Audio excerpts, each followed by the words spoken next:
there, I'm Azaria Tagaya and you're tuning in to Nightline. News making the headlines. Chicken and egg subsidies to continue after June 30th. And MACC freezes over 39 million ringgit in ex-senior minister to Tan Sri probe.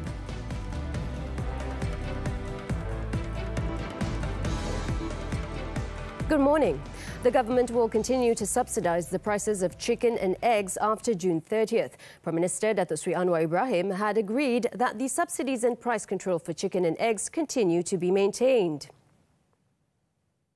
The Agriculture and Food Security Ministry, KPKM, as well as the Domestic Trade and Cost of Living Ministry, KPDN, in a joint statement on Friday, said the decision to continue providing and to control the price of chicken and eggs was made to ensure the welfare of the people in line with the aspirations of the Malaysia Madani government.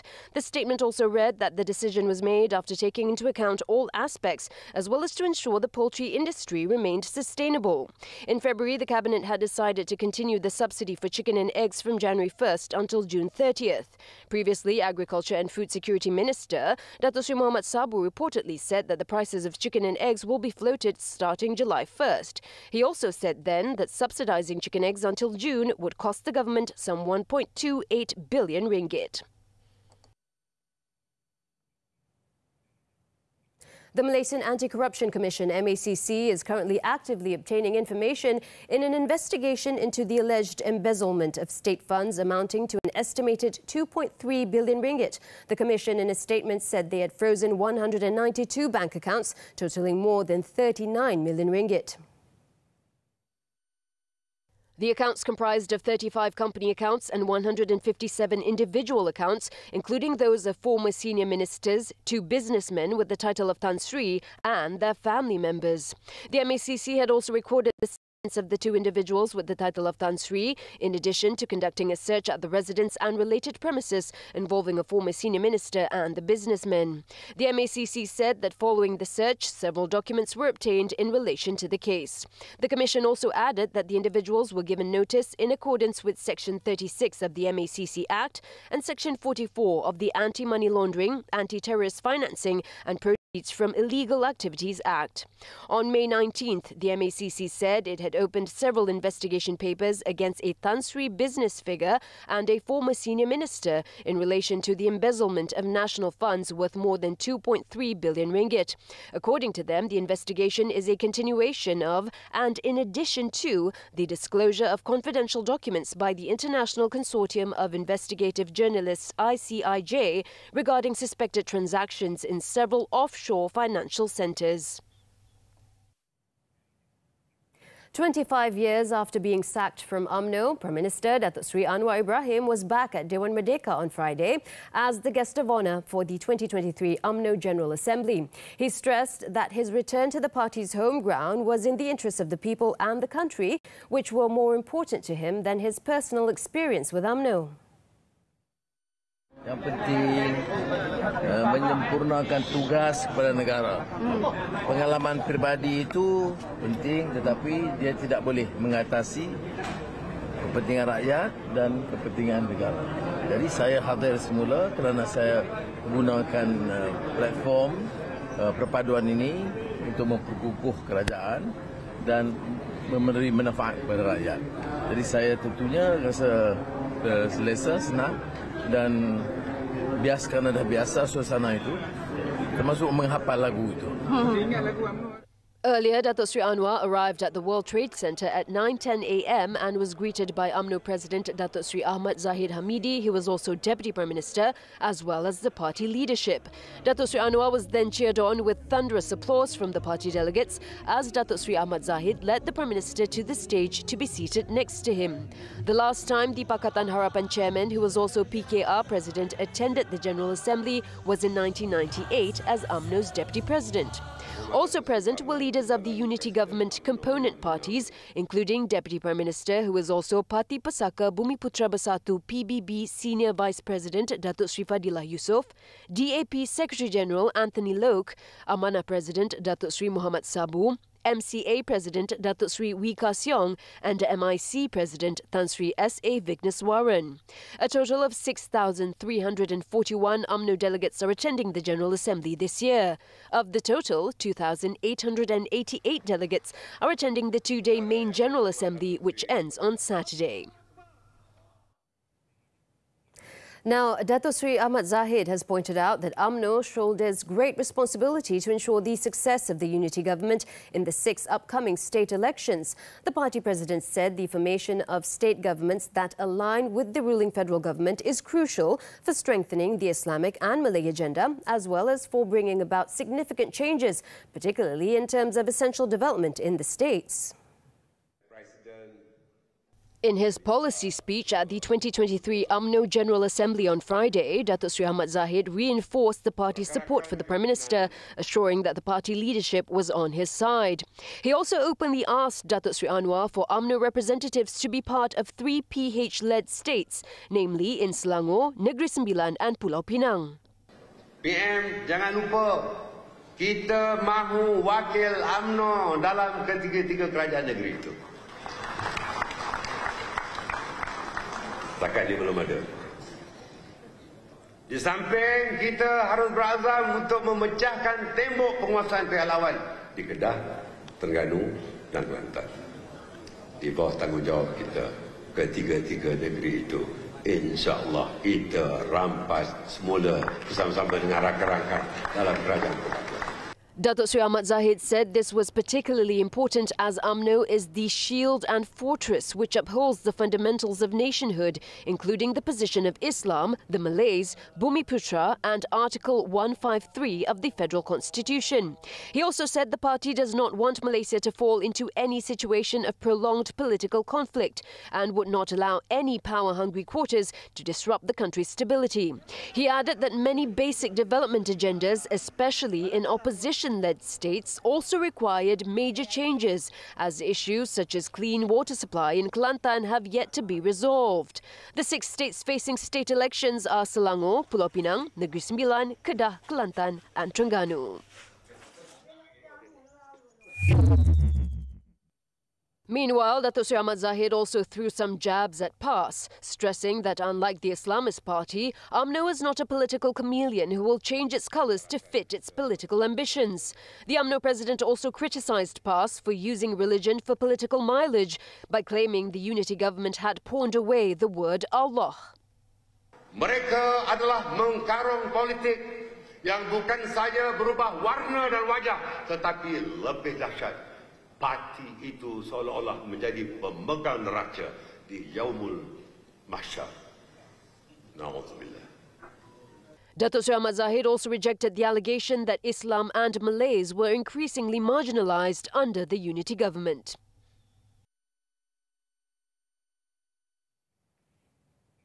DAP Secretary-General Anthony Loke, meanwhile, has brushed off UMNO youth demands for an apology, urging all political parties in the unity government to move on from their past rivalries. He pointed out that the UMNO president himself had called for the party to let go of the past and added that this was to ensure political stability in the country.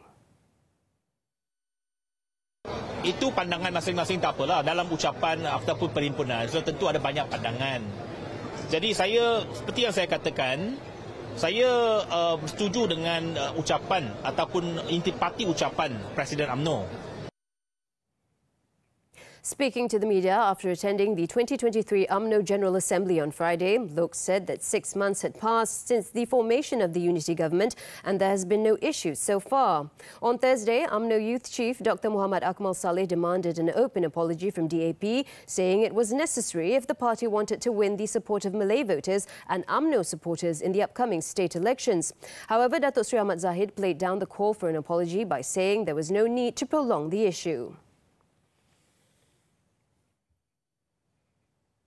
First-time house buyers will continue to enjoy a 100% stamp duty exemption for purchases not exceeding 500,000 ringgit via the Malaysian Home Ownership Initiative, or iMiliki, as provided for under the 2023 budget. The Finance Ministry, MOF, said a 75% exemption will also be given for first-time home ownership for houses priced between 500,000 ringgit and 1 million ringgit under the initiative.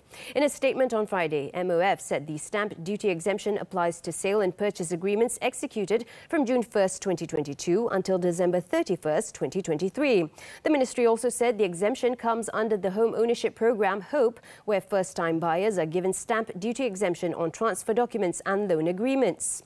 The MOF also stated that the stamp duty on instruments transferring ownership of real estate by way of love and affection between parents and children, as well as between grandparents and grandchildren, is fully exempted, limited to the first 1 million ringgit of the property's value.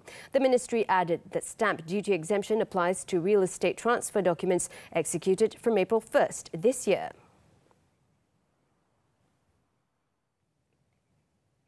Bank Negara Malaysia has announced that Datuk Sheikh Abdul Rashid Abdul Ghaffur will take over as its governor from July 1st. Bank Negara said Datuk Abdul Rashid, who is currently a deputy governor, will serve as the central bank's governor for 5 years until June 30th, 2028.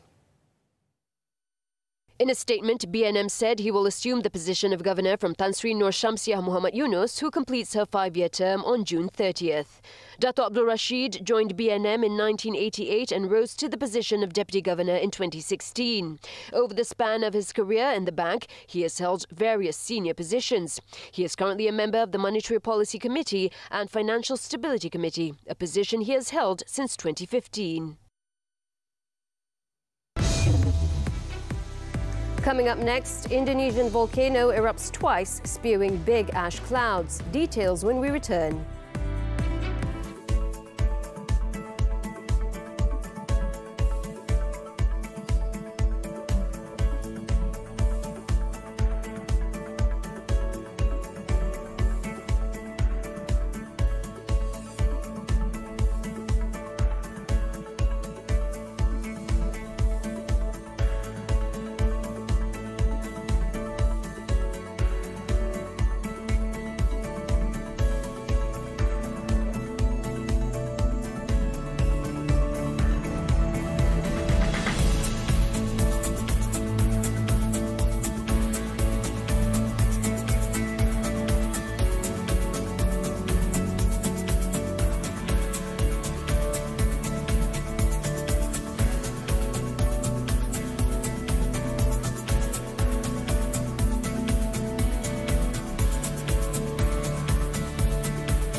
Twice on Friday, belching a column of ash more than 3 kilometers into the sky over the straits that separates the islands of Java and Sumatra. According to the Centre for Volcanology and Geological Hazard Mitigation, the volcano registered a 56-second long eruption at 8:46 a.m. local time, with alert levels reaching at level 3 out of a maximum of 4, whilst another eruption of lower intensity about an hour earlier sent smoke and ash to an altitude of 957 meters and lasted for more than 13 minutes.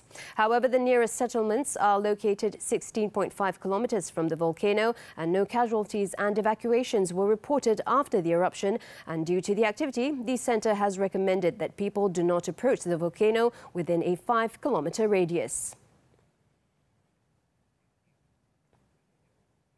Donald Trump has been indicted on charges of mishandling classified documents, a remarkable development that makes him the first former president in U.S. history to face criminal charges by the federal government that he once oversaw. According to Trump's lawyer, the 76-year-old faces 7 criminal counts in the federal case, which include conspiracy, false statements, obstruction of justice, and illegally retaining classified documents under the Espionage Act.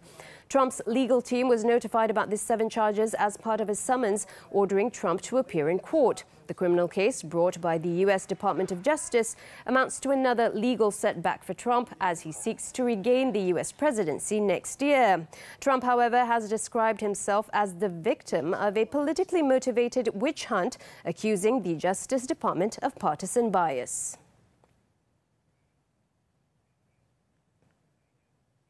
In a rare and deadly shark attack, a Russian man was mauled to death on Thursday off one of the Red Sea resorts in Egypt. The Russian consulate has confirmed that the man was a Russian citizen but did not give his name. According to Egypt's Environment Ministry, the man was killed after being mauled by a tiger shark in the popular tourist city of Hurghada on Egypt's eastern coast. Its minister, Yasmin Fuad, has ordered a committee to investigate the incident, adding that the shark has been caught and is currently being examined to determine the cause of the rare attack.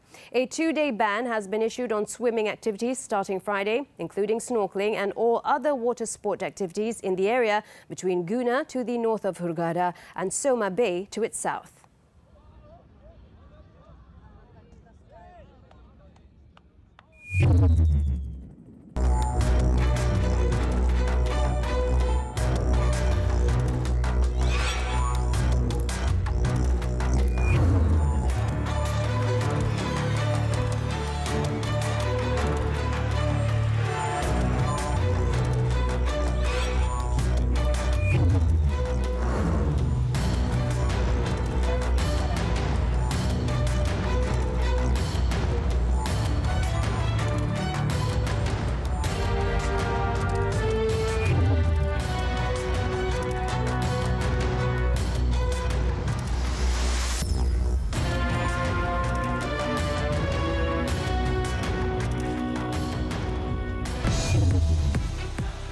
JDT notched 14th straight win. Action from the Super League after this breather.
Ayo semarakkan sokongan anda untuk Harimau Malaya. Siri Persahabatan Antarabangsa. Secara langsung hanya di TV9 dan Astro saluran 149.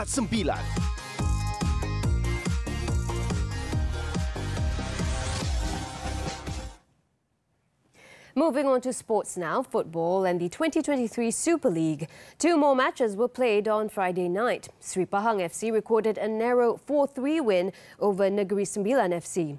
At the Sultan Mizan Zainal Abidin Stadium in Kuala Terengganu, Fernando Forestieri put JDT in front 21 minutes into the game before Terengganu levelled the score 7 minutes later thanks to Sonny Nord. Bergson then doubled the advantage for the Southern Tigers when he converted a penalty from the spot during injury time to make it 2-1. Endrick then put the result beyond doubt for the visitors after firing JDT's third during stoppage time. The result sees JDT continue to reign supreme at the top of the standings with 42 points, while Terengganu in 7th spot with 20 points.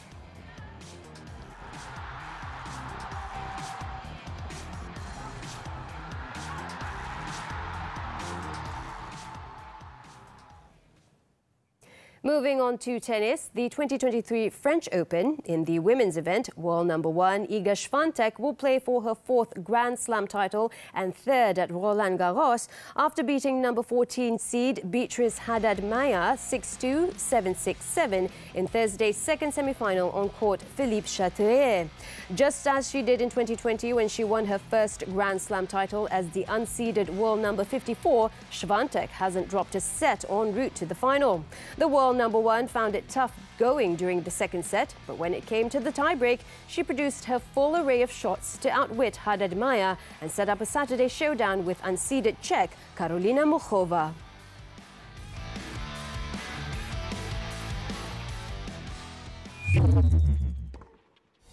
Earlier, unseeded Muchova reached her first Grand Slam final at the last place she expected, saving a match point and using a stirring comeback to grab the last 5 games, despite dealing with leg problems, for a 7-6-5, 6-7-5, 7-5 victory over number 2 Aryna Sabalenka.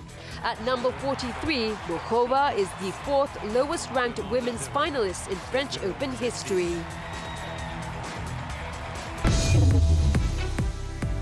Coming up after the break, man arrested for baby girl's abuse has 13 records. Don't go away.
For staying with us on Nightline.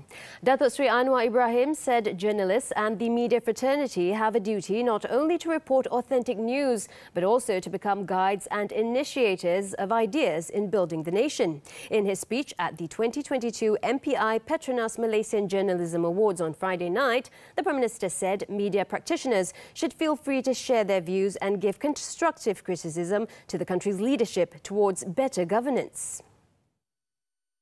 Golongan sarjana,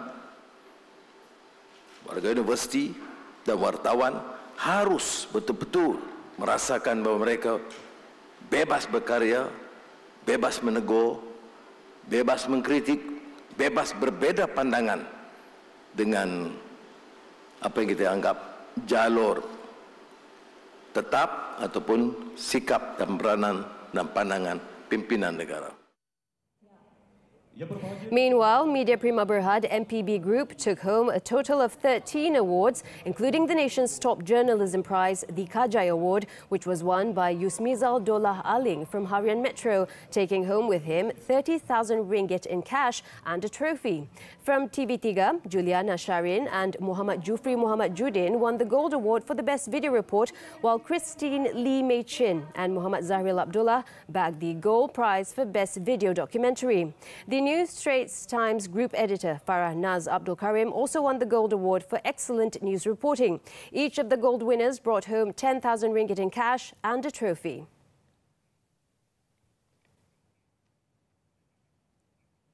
The Pulau Pinang Customs Department has foiled a drug trafficking attempt to a foreign country after seizing 1.4 kilograms of drugs. Its State Director, Hamisam Kalip, said the drugs, declared as an organic food product, were confiscated during a check at the airport cargo complex in Batu Maung on June 6th. He added that the State Customs Narcotic Unit from its Enforcement Division was informed about a suspicious parcel that was meant to be exported overseas by a famous courier company. Checks found that 3 of the 6 containers contained a white powder believed to be heroin, whereas the other 3 containers contained cream-coloured powder of unknown origin. The item was declared as an organic meal replacement and is similar in appearance to powdered milk. He said the drugs were believed to be valued at more than 132,000 ringgit and was meant to be exported overseas. So far, no arrests have been made, but Hamisan said the Customs Department had identified the suspect who delivered the item based on closed-circuit television and the address on the parcel. The case is being investigated under Section 39B of the Dangerous Drugs Act. The man who was arrested on Thursday for allegedly abusing his girlfriend's baby girl has 13 records for crime and drug-related offences. Kuala Lumpur Police Chief Datuk Muhammad Shuhaili Muhammad Zain said a urine test on the 31-year-old also showed that he was positive for drugs. Speaking at a media conference at the City Police Headquarters, Datuk Muhammad Shuhaili confirmed that the man has 8 criminal records and another 5 for drug offences. The suspect has been remanded until June 15th. Initial investigations showed that the victim and her 18-year-old mother have been staying with the suspect for the past 2 months. Upon arrest, the suspect was in possession of someone else's identity card and had failed to produce his own. According to Datuk Muhammad Shuhaili, it is believed that the victim, who was described as being quite an active child, was beaten and locked up for making too much noise. It was reported that the toddler suffered a bruised lip, swollen eye sockets and swollen back after being allegedly abused by her mother's lover. Datuk Muhammad Shuhaili said the victim is still being treated at Kuala Lumpur Hospital and will be handed over to the Welfare Department once her treatment is complete. Over in Perak, the man who was filmed hurling abusive words and hitting a female driver's head has been sentenced to 7 days in jail by the Tapah Magistrates Court. Magistrate Siti Hanu Muhammad Sah passed the sentence to Muhammad Zaim Faiz Tarmizi after he pleaded guilty to the 2 charges against him. He was charged under Section 506 of the Penal Code for criminal intimidation and Section 323 of the Penal Code for voluntarily causing hurt. He was sentenced to 7 days in prison on each count and for the sentences to run concurrently from the date of conviction on Friday. Previously, a 59-second video clip of the incident had gone viral on social media on Monday, which led to the arrest in Serdang, Selangor on Tuesday. The complainant admitted that she had earlier tried to overtake the Proton persona driven by the accused. The 29-year-old suspect, who is a factory worker, is also expected to be hit with other charges in Pahang. This after the suspect had allegedly uttered abusive words towards restaurant workers in Cameron Highlands on June 4th and even slapped one of them. Pahang Police Chief Datuk Yahya Othman said a restaurant worker had lodged a report at the Cameron Highlands Police Station against the same man on June 7th, and police were in the midst of completing their probe. According to Datuk Yahya, investigations revealed that the suspect had slapped one of the workers repeatedly because the food he ordered took some time to be prepared, while another worker was hit when he tried explaining to the suspect that the dish he ordered was not available. The Malaysian woman who was reported missing in Chiang Mai, Thailand recently is reported to have contacted her mother to inform that she is safe. Sandakan Member of Parliament Vivian Wong said the woman's mother, however, still wishes to see her daughter in person and hopes to bring her back home to Malaysia. In a statement on her Facebook page, Vivian said she had been in touch with DAP counterparts in Johor Bahru to seek assistance in locating the victim, identified as 22-year-old Angie Cheong-Sam Yi. Vivian added that a friend of the victim who left for Chiang Mai and had met with Thai authorities had been informed about some of the evidence obtained in the investigation, including details about who had met with the victim, the hotel she was staying at, as well as a few individuals who had been questioned in connection with her disappearance. Angie had previously flown into Chiang Mai alone on May 29th. The last time her family heard from her was on June 1st, when she last sent them photos of herself travelling 250 kilometres to the northernmost district of Mae Sai in Chiang Rai province. Johor DAP Political Education Director Alan T. Boon Song is expected to hold a press conference with Angie's mother, Chi Choi Won, on Saturday.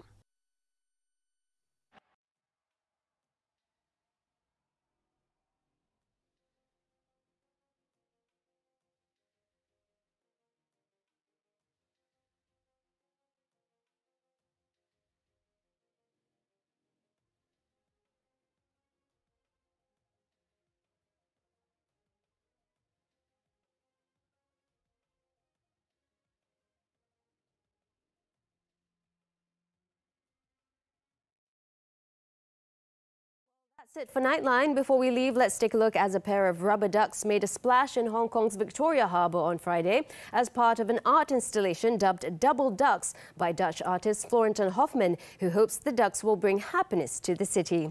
I'm Azara Tagaya. Thank you for joining us, and we'll catch you later.